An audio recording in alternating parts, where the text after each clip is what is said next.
오늘 하나님 말씀은 고린도전서 14장 33절입니다. 제가 받들어 읽어드리겠습니다. 이는 성도들의 모든 교회에서와 같이 하나님은 혼란의 창시자가 아니라 화평의 창시자이시니라. 잠깐 말씀을 위해서 기도드리겠습니다. 하나님 아버지, 참으로 감사를 드립니다. 저희들을 눈과 같이 지켜주시고 또 보호해 주시는 가운데 오늘도 이렇게 발걸음 인도해 주시고 영과 진리로 경배 드릴 수 있는 특권을 주셔서 참으로 감사를 드립니다. 저희들이 늘 정신을 차리고 깨어있는 가운데 주님 다시 오시는 그날 부끄럽지 않은 모습으로 발견될 수 있도록 늘 주님 함께 해주시고 또 저희들 각자에게 주어진 삶에 열심을 다하고 최선을 다함으로 인해서 주님을 기쁘시게 해드리는 그런 저희들의 생애가 되도록 역사해 주시옵소서. 오늘도 말씀 위에 기름 부어 주셔서 그 말씀을 통해서 다시 한번 저희들 자신을 돌아보게 해주시고 또 주님 앞에 어떻게 살아야 할지 또 무엇을 해야 할지를 다시 한번 깊이 생각하는 가운데 주님을 기쁘시게 해드리는 그런 저희들의 삶이 되도록 역사해 주시옵소서. 다시 오실 우리 주 예수 그리스도의 이름으로 기도드렸습니다.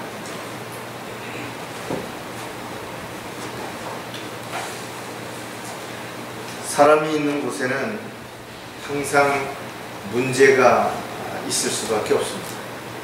왜냐하면 사람들의 생각이 다 같지가 않은 거예요. 또 추구하고자 하는 어떤 삶의 가치관이나 목적도 다르기 때문에 여러 사람이 모이는 가운데는 반드시 이런저런 다툼과 논쟁과 어려움이 뒤따를 수밖에 없습니다.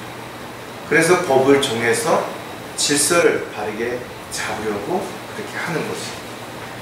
하지만 질서가 무너지는 데는 물론 여러 가지 이유들이 있지만 또 다양한 문제들이 있지만 누군가가 불법을 행함으로 인해서 질서는 한순간에 무너질 수 있게 되는 것입니다. 또 거짓말을 했을 때도 마찬가지죠.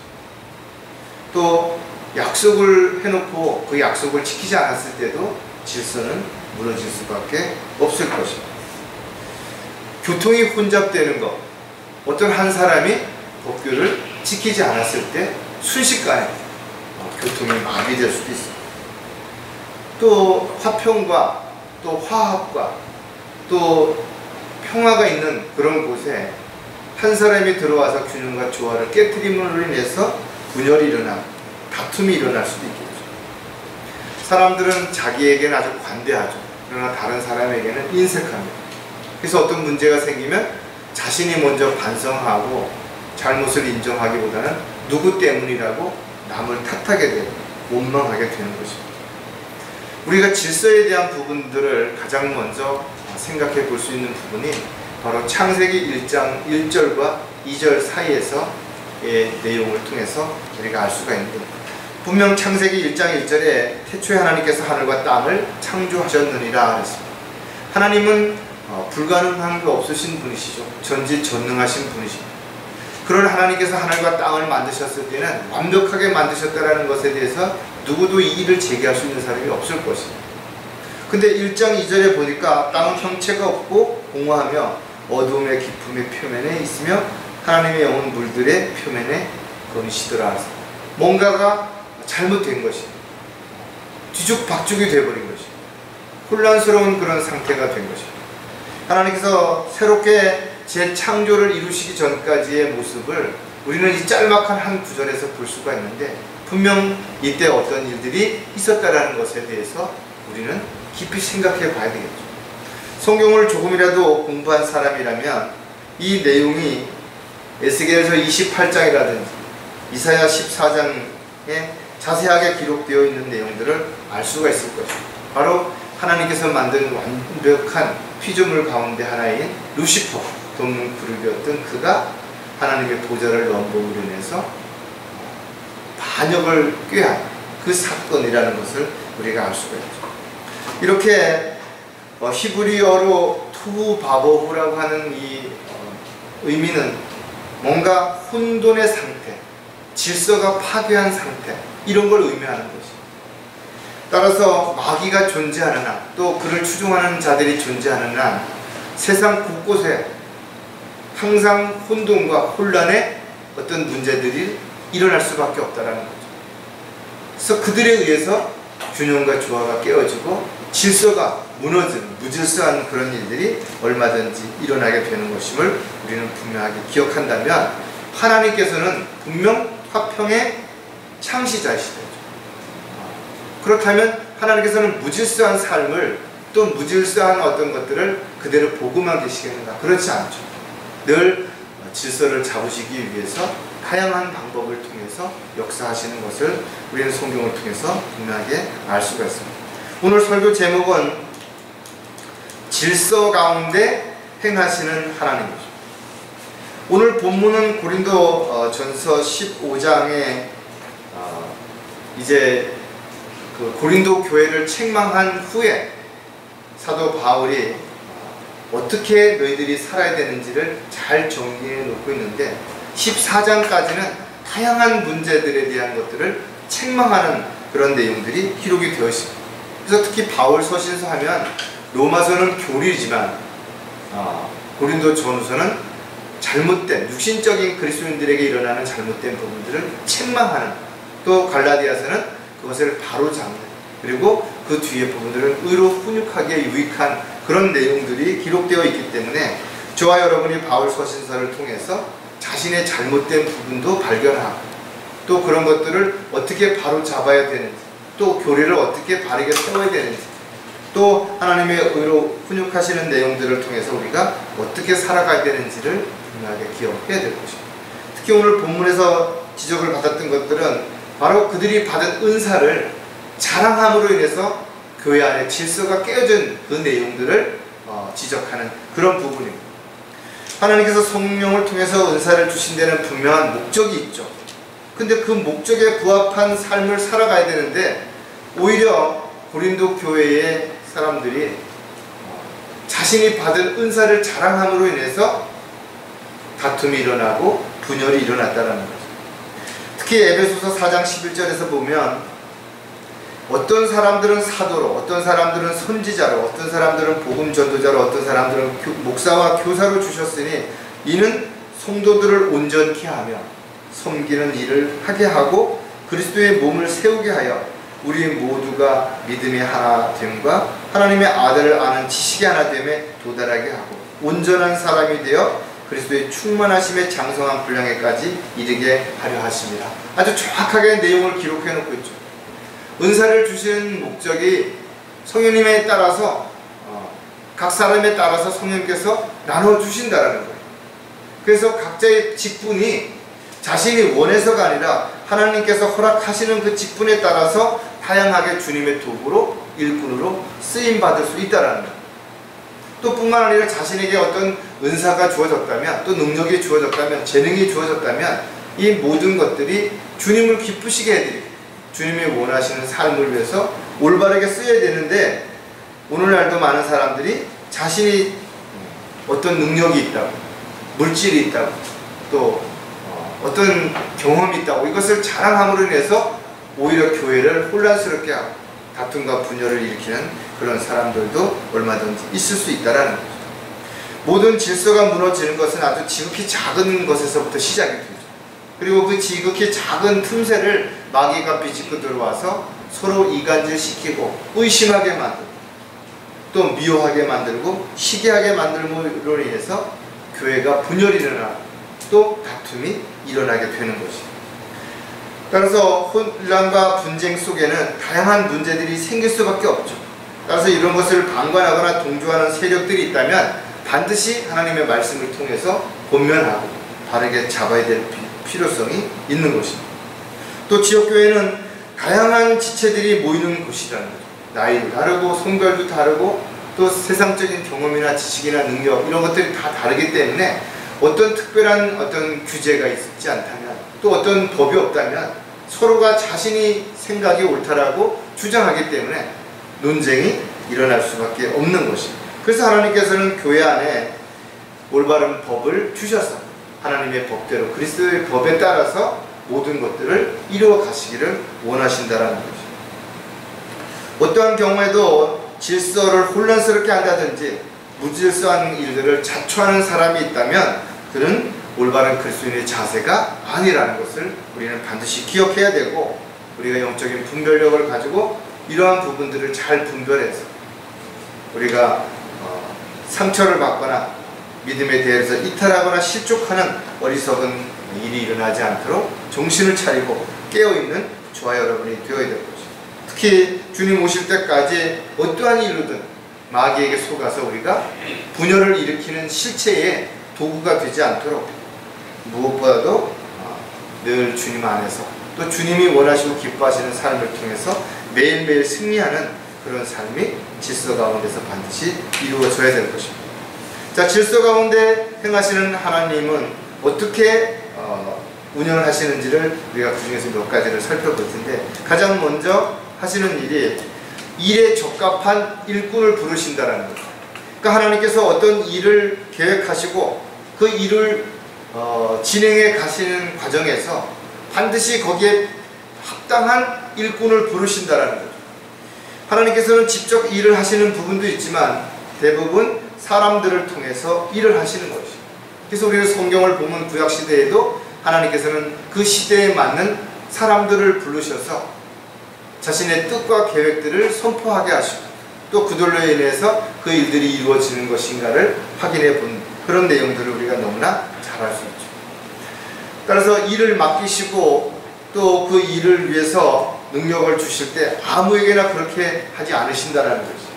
하나님께서는 각 사람의 마음과 생각과 계획을 다 알고 계시기 때문에 하나님께서 어떤 사람들을 부르셨다면 그 사람이 겉으로 보기에 또 인간적인 생각으로 판단할 때는 많이 부족한 것 같을지라도 분명 하나님께서는 그 일에 그 사람이 가장 합당하기 때문에 부르셨다라는 것과 또 그가 아직은 많은 부분들이 부족하다 하더라도 하나님께서 부르셨다면 그를 통해서 그 일들을 이루어 가실 때 능력도 환경도 여건도 분명 조성해 주실 것임을 우리는 알아야 되는 거죠.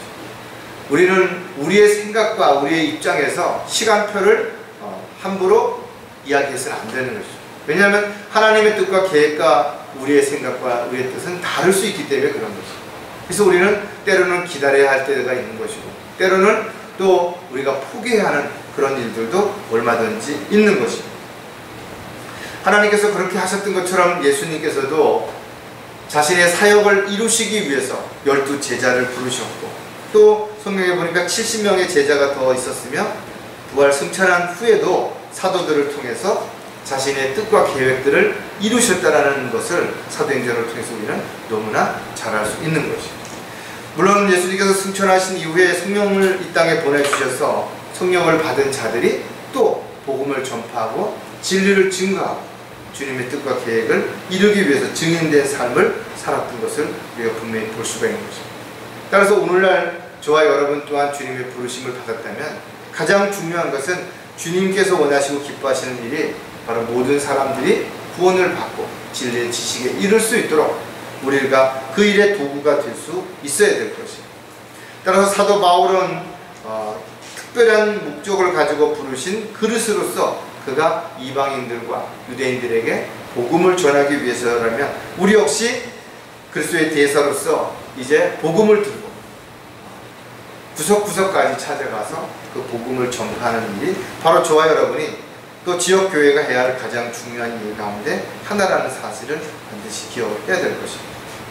교회 안에는 물론 양만 있는 게 아니죠.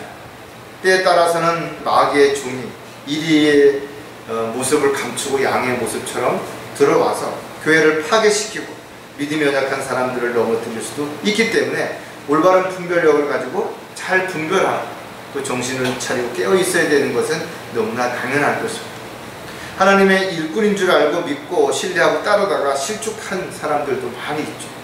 또 믿음에 대해서 떨어져 나간 사람들도 많이 있다는 것입니다. 따라서 저와 여러분은 많은 일들을 하는 것보다 더 중요한 일은 하나님께서 맡기신 일을 해야 되는 것이고 또 종교적인 열성을 가지고 그렇게 하기보다는 자신에게 주어진 그 일들이 주님 보시기에 합당한 일인지를 정확하게 알고 거기에 합당한 종으로서 자신을 온전히 주님께 내어드리는 도구가 되어야 될 것입니다. 그렇다면 왜 하나님께서는 그 일에 적합한 일꾼을 부르시는가? 그 이유를 또 몇 가지 생각해 보면 아무나 할 수 없기 때문이라는 거죠. 세상 일도 마찬가지겠지만 어떤 일을 할 때는 그 일에 적합한 지식이나 경험, 능력, 또 이런 환경과 여건들을 가지고 있어야 그 일을 잘 할 수 있죠. 아무나 그 자리에 갖다 놓는다고 해서 그 일을 할 수 있는 건 아니라는 거죠. 하나님의 일꾼이 되기 위해서는 분명 갖춰야 될 조건들이 있지만 그것이 세상 사람들이 말하는 세상 지식이나 경험이나 능력은 분명 아니라는 것이죠.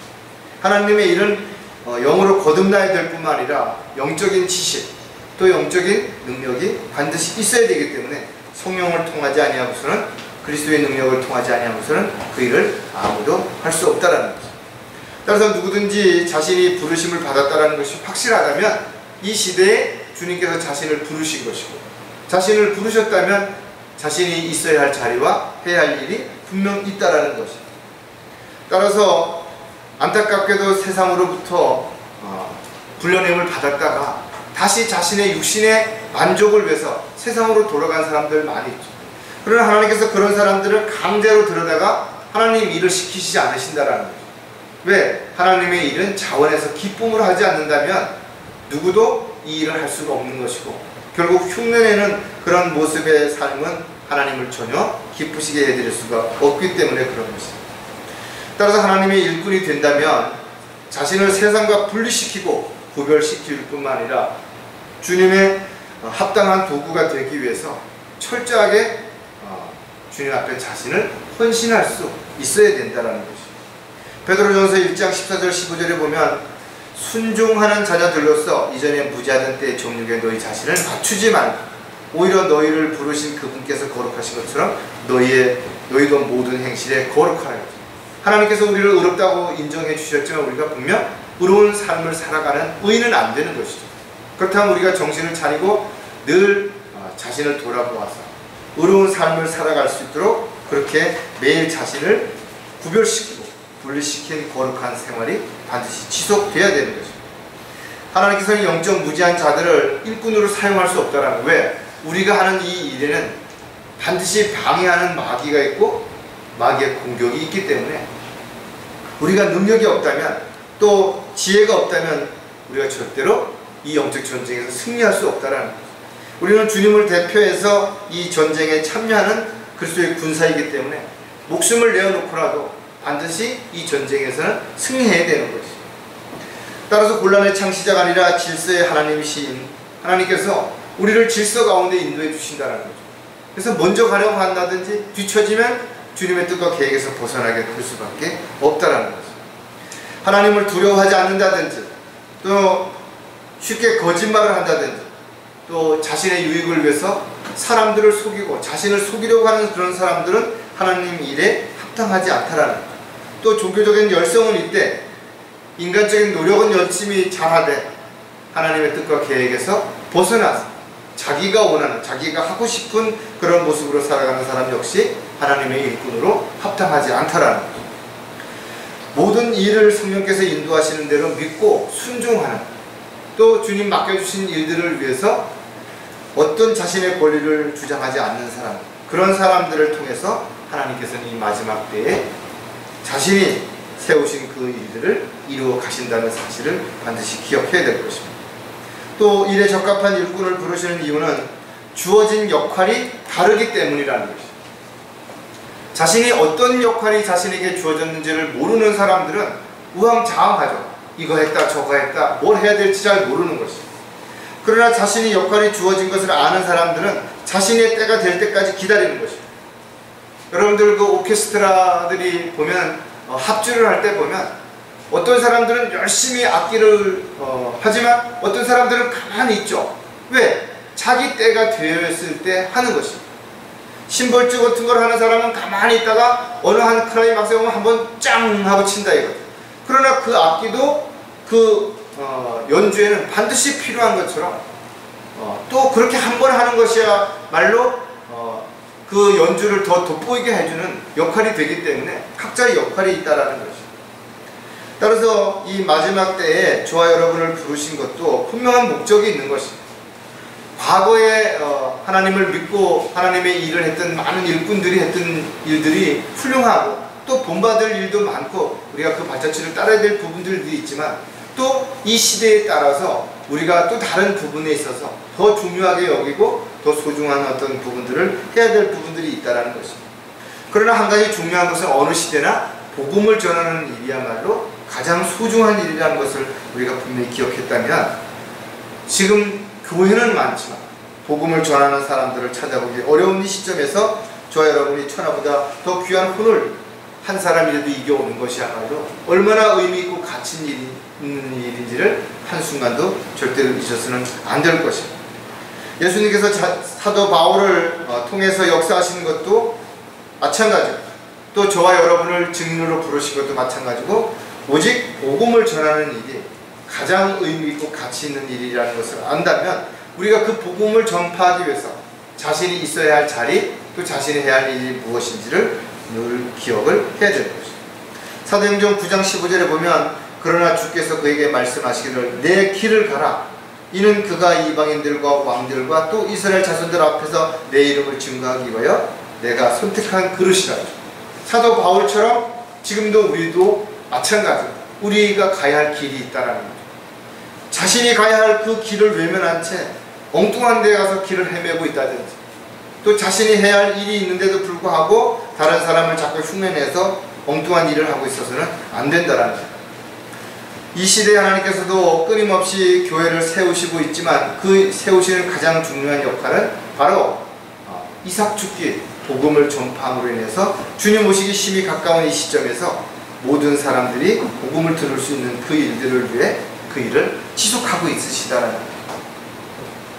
따라서 저와 여러분이 정말 세상에 있는 많은 부와 명예와 권력을 가진 사람을 부러워하기보다는 오히려 그들을 불쌍히 여기고 혼에 대한 연민을 가지고 그들에게 다가갈 때 우리의 입술을 담대하게 열어서 복음을 증거할 수 있도록 성령님께서 해주실 것이고 또 우리가 그 복음을 전파하다가 당하는 고난이라든지 시련이라든지 어떤 어려움을 당하게 된다면 이 또한 주님 앞에 서게 될 때 반드시 거기에 대한 보상을 받게 될 것이기 때문에 오히려 감사하는 그런 저와 여러분이 되어야 될 것입니다. 일에 적합한 일꾼을 부르시는 또 다른 이유가 뭔가 하면 영적인 일이기 때문이라는 거죠.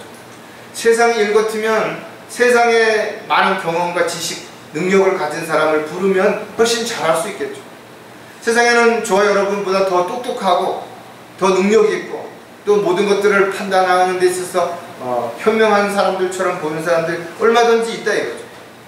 그러나 그들이 아무리 많은 세상적인 지위와 명예와 권력을 가졌다 하더라도 영적인 부분에서 그렇게 살지 못하기 때문에 그들은 하나님의 일에 적합한 도구가 될 수 없다라는 거죠.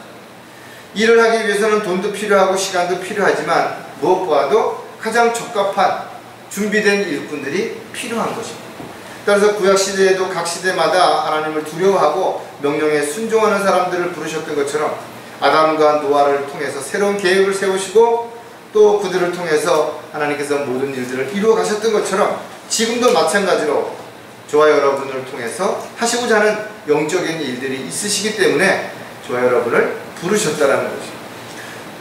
저와 여러분이 언제 어느 곳에 있든지 항상 정신을 차리고 깨어 있어야 되는 중요한 일 가운데 하나가 바로 누가복음 10장 2절에 보면 그러므로 주께서 그들에게 말씀하시기를 참으로 추수할 것은 많으나 일꾼들이 적도다. 그러므로 너희는 추수해 주께 간구하여 추수할 일꾼들을 보내주소서 하라. 정말 이 마지막 때에 많은 사람들이 시민의 권리를 주장하고 또 큰 교회, 대형 교회 이런 것들을 선호하다 보니까 실질적으로 바른 말씀, 바른 교리가 정립되고 또 영적으로 양육을 받아서 귀한 복음의 일꾼이 되도록 하는 그런 사람들을 찾아보기가 너무나 어렵다라는 거예요. 주님을 위해서 온전히 헌신하고 영적인 삶을 살기보다는 사람들에게 보이고 인정받기 위해서 봉사를 한다든지 또는 이런 어떤 사람들에게 친절하다든지 이런 모습을 통해서 종교적인 어떤 열성을 가지고 살아가는 사람들이 너무나 많은 것입니다. 하나님의 이런 어떤 상황에 있다 하더라도 하나님께서 지혜를 주시고 능력을 주시지 않으면 그것을 감당할 수 없기 때문에 반드시 거듭난 사람이어야 되는 것이고 주님의 종으로서 순종하는 사람이야만 그 일을 감당할 수 있습니다. 그래서 주님의 종은 자신이 기뻐하는 일이 아니라 주님을 기쁘시게 하여드리는 일을 하는 사람들이 분명하다. 저와 여러분은 주님께서 다시 오시는 분을 간절히 기다리고 있다면 더더욱 각자에게 맡겨진 역할들이 무엇인지, 특히 영적인 부분에 있어서 감당해야 될 몫이 무엇인지를 늘 정신을 차리고 깨어서 그 일들을 이뤄가는 그런 삶이 지속될 수 있어야 될 것입니다. 자, 두 번째 질서 가운데 행하시는 하나님은 정해진 원칙을 바꾸지 않으신다라는 것이죠. 사람들은 자신의 생각과 느낌과 바라는 것이 다 다른 것이죠. 가치관이 다르죠. 삶의 목적이 다른 것입니다. 그래서 나처럼 안 살면 다른 사람들을 보고 왜 그렇게 사느냐 이렇게 비난하기도 하고 무시하기도 하고 업신여기기도 하는 것입니다. 사람들이 많이 모이는 곳에는 이렇게 자신의 입장과 생각을 앞세우다 보니까 대립이 되고 논쟁이 되는 것입니다. 다툼이 일어나는 것이고 시기와 분열이 일어나는 것입니다. 이러한 문제들을 해결하기 위해서 교회 안에 하나님께서 법을 주신 것이고 또 성경을 통해서 이스라엘 백성들에게 율법을 통해서 그들이 무엇을 해야 되는지 하지 말아야 되는지를 분명하게 제시해 주신 것입니다. 하지만 법이라는 것은 지켜질 때 가치가 있죠. 오늘날 많은 사람들이 법이 있음에도 불구하고 불법을 행한다든지 편법을 행한다든지 또는 그 법을 무시한다든지 이름으로 인해서 사회가 혼란스러워지고 많은 사람들에게 갈등을 일으키고 있는 것이 분명하다. 약속은 또 다른 질서를 지키기 위해서 만든 하나의 법이라고도 볼 수가 있죠. 따라서 그리스도인들은 반드시 약속을 지키는 그런 삶이 되어야 되는 것이죠. 하나님 앞에는 물론 사람들과의 약속도 반드시 지켜야 되는 것이죠. 법에 따라서 우리의 삶의 질서가 잘 지켜질 때 훨씬 더 편리하죠. 좀 늦은 것처럼 보이지만 오히려 더 차례가 됐을 때 빨리 갈 수 있는데 서로 먼저 가겠다고 우왕좌왕하다가 뒤엉켜버리면 훨씬 더 어려움을 겪을 수 있다는 거죠. 따라서 질서를 지키기 위해서는 자신의 입장이나 생각보다는 반드시 주어진 법을 준수해야 된다는 거예요. 또 자신의 이기적인 집단적 이기적인 어떤 생각들을 앞세우다 보면 결과적으로는 자신에게도 더 많은 문제들이 일어날 수 있기 때문에 어떠한 경우에도 지켜지는 그 법에 대해서는 누구도 예외가 없이 잘 지킬 수 있어야 됩니다. 하나님의 약속은 성경에 기록된 문자 그대로 지켜줄 것이 분명하다. 아무리 확률적으로는 그것이 너무나 불가능한 것처럼 보일 수 있을지 모르지만 하나님이 약속하신 내용들은 지금까지 지켜줬고 지금도 지켜지고 있고 앞으로 온전히 그렇게 지켜지게 될 것입니다. 따라서 하나님의 원칙은 절대로 바뀌지도 않고 누구도 바꿀 수 없다는 거죠. 따라서 심은 대로 거둔다는 그 원칙을 아는 사람들, 그런 그리스도인들만이 세상이 어떻게 변하든 사람들의 가치는 어떻게 달라지든 간에 하나님의 법에 따라서 그리스도의 법에 따라서 그렇게 삶을 살아갈 수 있게 되는 거죠. 왜 하나님께서는 정해진 원칙을 바꾸지 않으시는가? 또 그 몇 가지 이유를 생각해 볼 텐데 그 첫 번째가 하나님께서 약속하셨기 때문이라는 거죠. 하나님의 약속은 하나님께서 약속하신 것을 절대로 바꾸시지 않으신다라고 불변하신다고 말씀하셨기 때문에 어떤 경우에도 바꾸실 수 없는 것입니다. 또 약속을 바꾼다면 그 약속으로 인해서 피해를 보는 사람과 덕을 보는 사람이 또 생기겠죠. 그러면 공의의 하나님이 될 수 없기 때문에 바꾸실 수 없는 것입니다. 따라서 질서가 깨어지는 것은 바로 자신에게는 맞지 않는다고 해서 또 자신에게는 불이익을 가져온다고 해서 불평하고 원망하는 사람들이 늘어나기 때문에 그런 결과가 생겨난다는 거죠. 마귀는 인간의 타락한 옛성품을 누구보다도 잘 알고 있기 때문에 어떻게 하면 인간들이 화를 내게 될지, 어떻게 하면 마음을 뺏기게 될지, 어떻게 하면 자신을 부인하지 않고 자신을 앞세워 자랑하려고 하는지를 마귀는 너무나 잘 알기 때문에 그런 부분들을 부추겨서 교만하게 만들고 자만하게 만드는 거죠. 따라서 지체들 간에도 아주 작은 틈이 생기게 된다면 마귀는 그 틈새를 비집고 들어와서 서로를 부추기고 의식하게 만들고 의심하게 만들고 미워하게 만들고 원망하게 만들고 그래서 하나님을 원망하게 만들고 하나님 앞에 자신이 어떤 부분들을 권리를 주장하게 만들고 이래서 교회 안에 다툼이 일어나고 분열이 일어나는 것입니다. 질서를 지키기 위해서는 법을 집행할 사람이 반드시 필요하죠.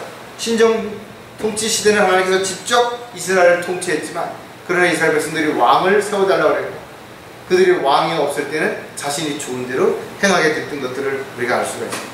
물론 하나님께서 재판관들을 세워서 그들을 통치했지만 그 재판관들이 세워서 어느 정도 환경과 여건들이 좋아지면 여전히 똑같은 반역이 일어나고 또 분열이 일어나고 다툼이 일어나고 이런 일들이 있었던 것을 볼 수가 있죠.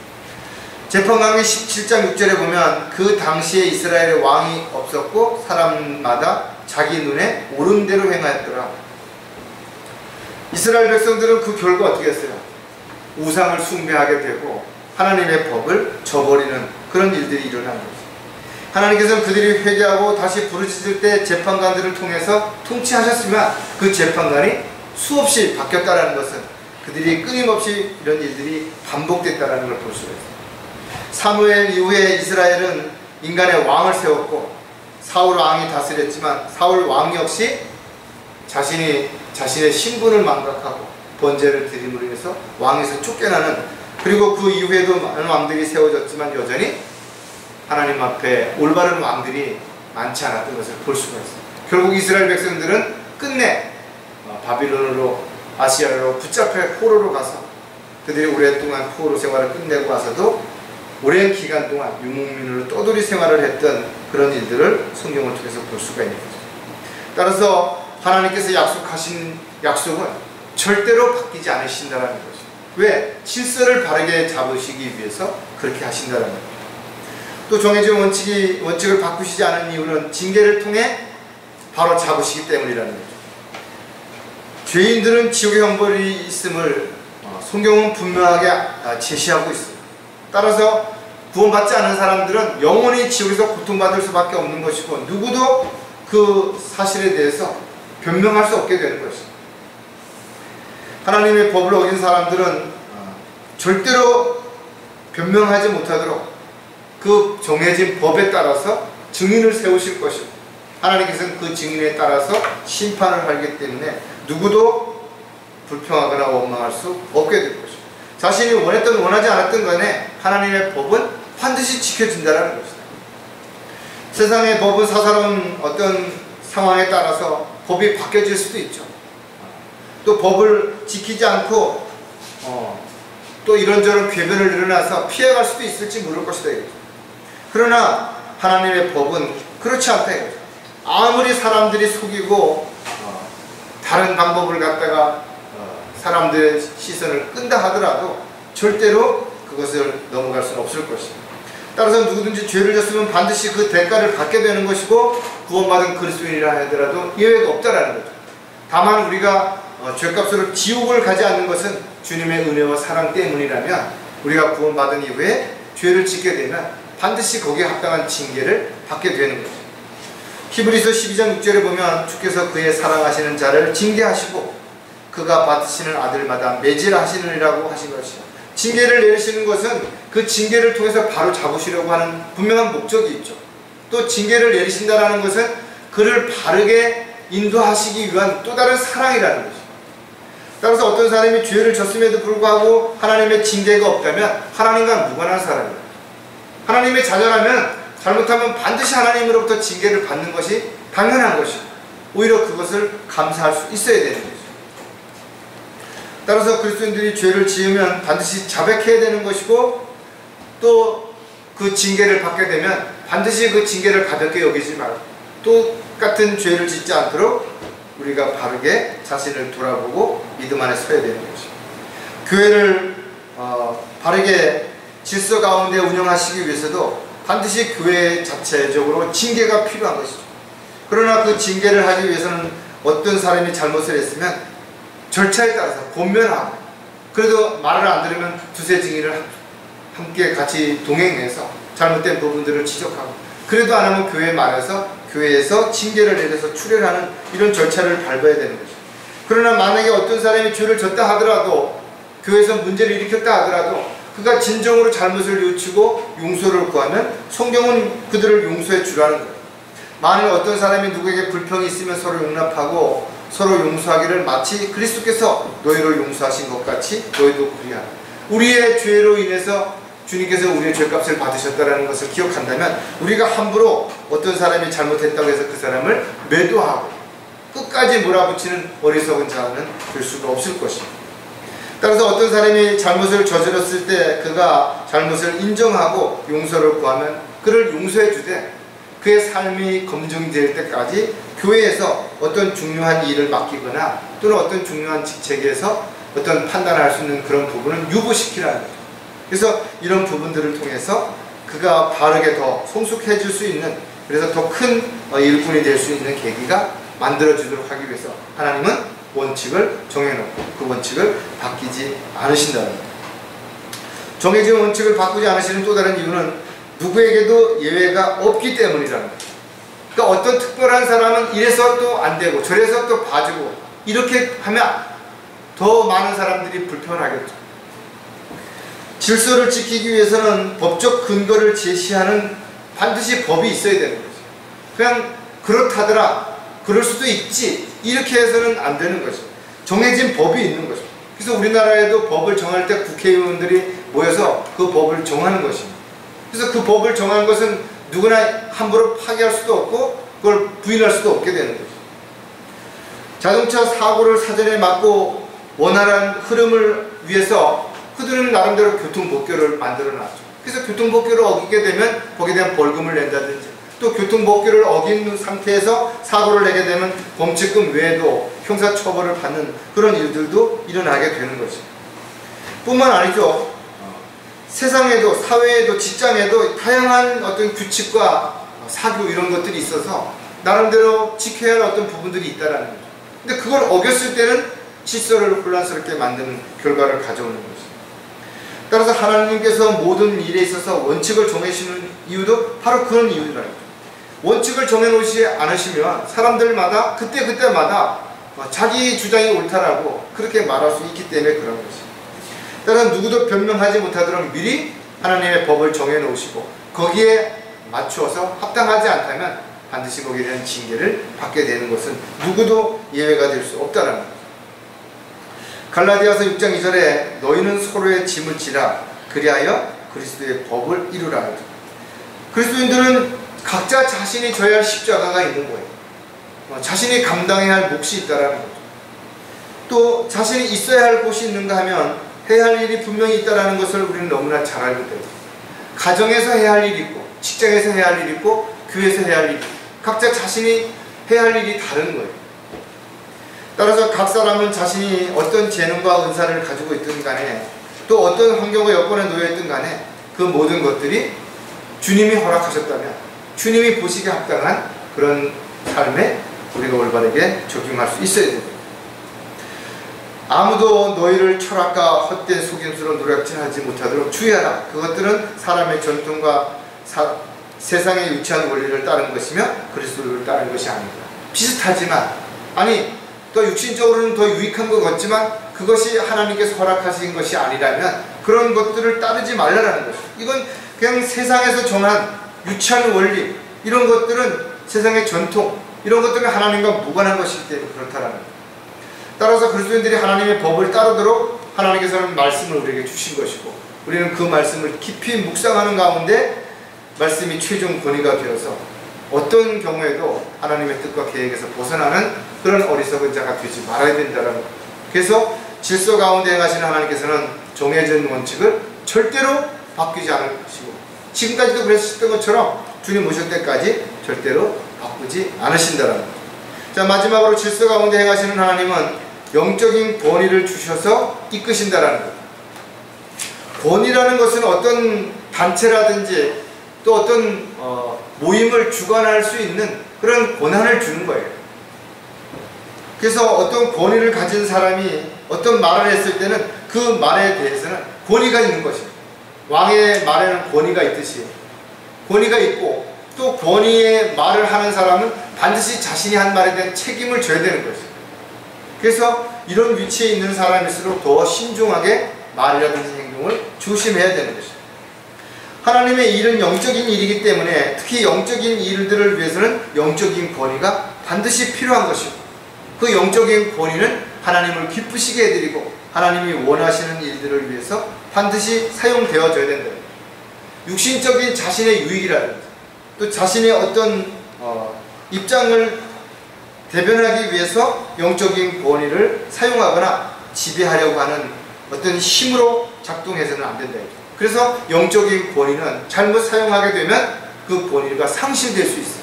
사울이 그랬던 것처럼 왕으로서의 어떤 권위를 잃어버릴 수 있다는 거죠. 따라서 영적인 권위가 자신에게 주어졌다면 그 영적인 권위가 크든 작든 상관없어. 가정에서 영적인 권위든 교회에서 영적인 권위든 어떤 일에 있어서 영적인 권위든 간에 그 권위에 합당한 그런 삶을 살아갈 수 있도록 늘 정신을 차리고 반드시 깨어 있어야 되는 것이죠.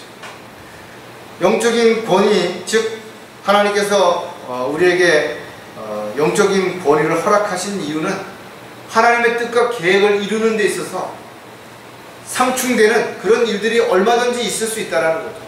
상대적 진리, 세상적인 어떤 것들을 사람들이 앞세워서 대적하려고 하기 때문에 영적인 권위를 가진 사람들은 모든 일에 있어서 반드시 판단하고 결정함에 있어서 그렇게 해야 되는 거예요.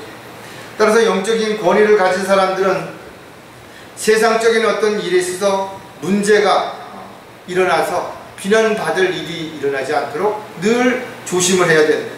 또 특별한 목적을 위해서 비유적, 은유적, 영적으로 잘못 해석해서 자신을 합리화시키는 그런 어리석은 자가 되서는 안 된다는 거죠. 특히 영적인 권위를 가진 사람들이 조심해야 될 것이 세 가지가 있는데, 그것이 첫 번째가 물질에 대한 욕심. 그러니까 욕심 때문에 자신이 해야 할 어떤 부분들을 잘 하지 못했을 때 문제가 생기는, 또 이성적인 문제, 그 다음에 또 한 가지가 성경을 자기의 어떤 생각이나 자기의 느낌대로 잘못 가르치거나 또는 자신의 어떤 유익한 목적을 위해서 그걸 변개시키거나 삭제 또는 첨가해가지고 성경을 사용하는 이런 것들이 바로 영적인 권위를 가진 사람들이 절대로 해서는 안 되는 그런 부분들이라는 거죠. 따라서 영적인 문제가 발생했을 때는 반드시 하나님의 말씀을 통해서 그것을 살펴보고 그것이 하나님 뜻에 합당한지 안 한지를 입증하고 그 다음에 두세 증인을 통해서 거기에 대한 부분들을 가지고 정리할 수 있는 그런 부분들이 반드시 필요하다. 아무리 유익하다 하더라도 그것이 하나님이 원하시거나 하나님의 뜻에서 벗어났다면 즉시 그런 모든 것들은 멈춰야 되는 것이고 포기해야 되는 것이 바로 영적인 권위를 가지고 살아가는 그리스도인들의 삶에 있어서 가장 합당하다. 그렇다면 하나님께서 영적인 권위를 왜 주신 것인가? 하나님의 뜻을 전하기 때문이라는 것이죠. 성경이 기록되기 이전에는 하나님께서는 선지자들을 통해서 자신의 뜻을 선포했던 것을 우리는 구약성경을 통해서 알 수가 있죠. 하지만 선지자라고 해서 모든 일에 완벽하거나 특별한 능력을 가진 것이 아닙니다. 하나님께서는 특별한 목적을 가지고 어떤 사람을 부르셨지만 어떤 부분에서는 많이 부족한 사람도 있고 또 어떤 부분에서는 나약한 사람도 있고 무지한 사람들도 분명히 있었던 것을 알 수가 있죠. 따라서 영적인 권위를 가지고 하나님의 일을 하는 모든 사람들은 본이 돼야 되고 또 많은 부분에서 능력과 이런 지혜가 있어야 되겠지만, 그러나 그런 것이 부족하다고 해서 무시하거나 함부로 대하기보다는 자신이 가지고 있는 지식과 능력 이런 것들을 함께함으로 동력자가 되고 협력자가 돼서 주님의 뜻을 더 온전히 이루게 가는 그런 부분들에 있어서 하나가 될 수 있는 부분들이 되어야 된다는 거예요. 하나님의 뜻을 선포하는 삶을 살기 위해서는 모든 일에 있어서 품이 있고 질서 가운데 행해야 된다는 것을 우리에게 성경은 분명하게 제시하고 있는 것이죠. 따라서 거짓말을 한다든지 또는 자신이 하는 일들을 사람들 앞에 자랑함으로 인해서 오히려 교만하거나 자만에 빠지는 어리석은 자가 되지 않도록 늘 하나님이 주신 권위들을 올바르게 사용할 뿐만 아니라 그 권위가 잘못 전달되지 않도록 그렇게 해야 되는 것이죠. 시편 기자는 시편 119편 13절에서 보면 주의 입의 모든 명령들을 내가 내 입술로 선포하였느니라. 중요한 역할을 하게 되는 이런 일들이 영적인 권위와 함께 주어진다는 거죠. 따라서 하나님의 뜻을 행하기 위해서 주어진 영적인 질서를 바르게 잡는 데 있어서는 무엇보다도 철저하게 자신을 억제하고 또 자신의 삶을 끊임없이 돌아보아서 부끄럽지 않은 삶이 될 수 있도록 그렇게 해야 되는 거죠. 명령에 따라 질서를 유지하고 이를 진행하기 위해서 주어지는 것이 권위인데 그 권위를 잘못 사용한다든지 함부로 사용하게 되면 오히려 그것이 많은 사람들에게 더 힘들게 하고 또 불편을 끼쳐드릴 뿐만 아니라 문제를 일으킬 수 있기 때문에 항상 권위를 사용할 때 균형과 조화를 잘 이룰 수 있어야 되는 거죠. 또 자신이 가는 곳곳마다 어떤 경우에도 다툼이 일어나지 않도록 자신의 삶을 정확하게 돌아봐야 될 뿐만 아니라 영적인 권위를 받은 사람들은 자원에서 기쁨으로 종으로서의 삶을 온전하게 이렇게 살아야 되는 거죠. 영적인 권위를 주시는 또 다른 이유가 뭔가 하면 지역 교회를 돌보시기 때문이라는 거죠. 영적인 권위는 지체들이 투표해서 주어지는 것도 아니고 내가 한번 해보겠다고 그렇게 해서 할 수 있는 것이 아니라는 것이죠. 교회를 이끌어갈 수 있도록 하나님께서는 목자에게 권위를 주셨다라고 성경에 기록하고 있는 것이죠. 또 집사도 마찬가지입니다. 지체들도 마찬가지입니다. 각자 역할이 있고 또 해야 할 어떤 일들이 있다면 이 모든 일들에게는 영적인 권위가 여러분에게 주어지는 것이죠. 영적인 권위가 무너진 상태에서는 쉽게 분열이 일어나죠. 분파가 일어나고 또 다툼이 일어날 수밖에 없죠. 왜? 서로 자기가 영적인 권위를 가지고 있다라고 주장을 하기 때문에 그런 것입니다. 따라서 교회의 모든 일을 시행하기 전에 충분히 검토하고 하나님의 말씀을 통해서 살펴본 후에 영적인 분별력을 가지고 판단하고 그리고 나서 결정한 것을 목자가 공개적으로 선포한 후에 그것을 교회에서 실행했을 때 마귀는 그 틈새를 비집고 들어올 수 없게 되는 거죠. 사도행전 20장 28절에 보면 그러므로 너희 자신을 조심하여 하고 모든 양떼에게도 그리하라. 이들을 위하여 성령께서는 너희를 감독자로 세우셨으며 하나님께서 자신의 피로 사신 하나님의 교회를 돌보게 하셨느니라. 목자의 권위가 상실된 교회는 더 이상 하나님의 권위가 설 수가 없죠. 하나님께서 그 교회를 이끌어 가실 수가 없는 것입니다. 왜냐하면 자신이 준 권위가 안 먹혀 들어가는데 무슨 대변에서 말할 수가 있겠냐는 거예요. 따라서 교회 일은 민주적으로 다수결에 의해서 이루어지는 게 아니라는 것입니다. 하지만 마지막 때의 교회는 다수결에 의해서 시민의 권리를 주장하는 그런 교회가 된다는 것을 성경에 가르쳐주고 그래서 성경에 교회가 마지막 때에 배교한다는 것을 우리에게 가르쳐주는 거죠. 또 영적인 권위가 이루어질 때 모든 사람들의 동의를 구하고 합당하다고 인정을 받아야만 되는 게 아니라는 거죠. 영적인 권위가 이루어지는 것은 그 영적인 권위가 이루어지는 것이 성경적인 근거를 가지고 있는 것인가 아닌가에 대한 부분을 분명하게 제시할 수 있을 때 그 권위가 이루어지게 되는 것이죠. 따라서 교회의 영적인 질서를 바로잡기 위해서 영적인 권위를 주셨고 영적인 권위를 받은 사람은 영적인 권위를 하나님의 말씀을 근거로 해서 세울 때 누구도 거기에서 불평하거나 원망할 수 없게 되는 것입니다. 따라서 하나님이 주신 영적인 권위를 마음대로 바꾸려고 해서도 안 되고 자신이 하고 싶지 않다고 해서 포기해서도 안 된다는 것이죠. 따라서 우리는 각자 주님께서 어떤 것들을 주셨든 최선을 다하고 열심을 다해서 주님 오셨을 때 잘했다고 칭찬받을 수 있는 그런 저와 여러분이 반드시 되어야 될 것입니다. 영적인 권위를 주신 또 다른 이유는 뭐냐면 영적 전쟁을 대비해야 하기 때문이라는 거죠. 언제 영적 전쟁이 일어날지 알 수 없는 것이에요. 마귀는 늘 틈을 엿보고 있는 거죠. 우는 사자처럼 산길자를 찾아서 돌아다니고 있다는 거죠.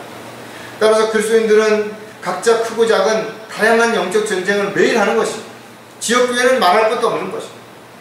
편안해 보이는 것 같지만 지역교회를 넘어뜨리기 위해서 얼마나 많은 방해와 공격과 이런 것들이 있는지를 우리는 한순간도 잊어서는 안 되는 것입니다. 왜냐하면 지역교회 하나가 파괴되면 그 지역교회와 있는 지체들, 그래서 목자가 마귀의 공격 목표 1위가 되는 이유가 뭐예요? 목자가 잘못되면 잘못된 길로 끌고 가는 거예요.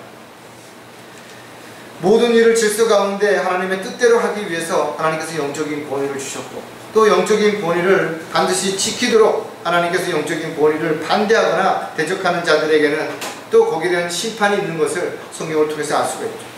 모세에게 반역을 꾀했던 코라 자손들이라든지 또는 미디안 같은 경우에 땅속으로 들어가게 돼요. 문둥병에 걸리게 됐대요. 또 제사장 직분을 행한 사울 왕 역시 왕권을 박탈당하는 그런 일들이 있었던 것이죠. 디도서 2장 15절에 보면 이것들을 말하고 권면하여 모든 권위를 가지고 책망하여 아무도 너를 없이 여기지 못하게 하라. 영적인 권위를 가진 사람은 그 사람이 나이가 어리든 많든 어떤 상황에 있든 간에 그 권위가 무시당하지 않도록 하나님의 영적인 권위를 올바르게 사용해야 되는 거죠. 그렇게 함에도 불구하고 그 영적인 권위를 무시하거나 대적하면 그는 곧 하나님을 대적하는 결과를 가져오는 것입니다. 영적인 권위를 행하는 목자라든지 또는 가장이라든지 이런 위치에 있는 사람들은 더욱더 자신이 하는 행동이란 말을 조심해야 될 뿐만 아니라 본이 돼야 되겠죠. 영적인 권위가 무너지게 되면 가정은 물론 교회도 그 질서가 깨지기 때문에 어떤 조직이나 단체도 마찬가지인 것처럼 교회도 마찬가지고 가정도 마찬가지라겠죠. 가정에서 남편의 말을 아내가 무시하고 자식들이 부모의 말을 무시한다고 한다면 그 가정이 올바른 질서 가운데서 그렇게 이루어지게 있는 것이겠죠. 하나님의 일을 하다 보면 이해하기 어려운 일들이 얼마든지 있을 수 있다 이거죠. 때로는 기다려야 되는 부분들이 있고 때로는 참아야 되는 부분들도 있을 수 있고, 하지만 이 모든 것들을 우리가 정신을 차리고 깨어서 기도하는 가운데 하나님의 인도하신 가운데 올바르게 살아가기 위해서는 영적인 권위가 바르게 서서 또 교회 안의 질서가 바르게 잘 세워져서 마귀의 공격과 방해를 철저하게 막아내고 주님이 원하시고 기뻐하시는 일들을 위해서 서로가 합력하여 손을 이루어갈 때 교회는 더욱 강성한 교회가 될 수 있을 뿐만 아니라 주님 오셨을 때 잘했다고 칭찬받을 수 있는 그런 교회가 될 수 있다는 거죠.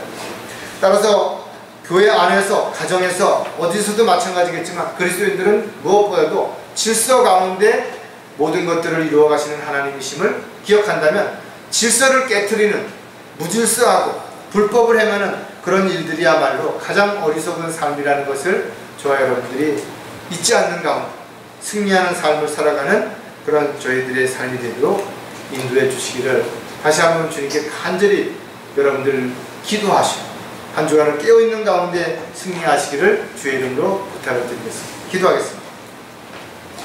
하나님 아버지, 저희들이 좌로나 우로나 치우치지 아니하고 세상 어느 곳에 있든지 늘 주님만을 바라보는 가운데 질서 가운데 주님의 인도하심을 따라 살아가는 그런 주님의 종이요 일꾼이 되게 인도해 주시옵소서. 오늘도 저희들에게 주신 말씀처럼 주님은 화평의 창시자이십니다. 저희들이 어떠한 경우에도 마음의 평안을 가지고 또 감사와 기쁨이 넘치는 그런 향유하는 삶을 살아갈 수 있도록 이끌어 주심을 잊지 않는 저희들의 생애가 되도록 역사해 주시옵소서. 함께하지 못하는 시대 어느 곳에 있든지 늘 주 안에서 인도해 주시고 화평 가운데 주님만을 따라가며 주님을 바라보는 그런 삶이 지속될 수 있도록 주님 함께해 주시옵소서. 다시 오실 우리 주 예수 그리스도의 이름으로 기도드렸습니다.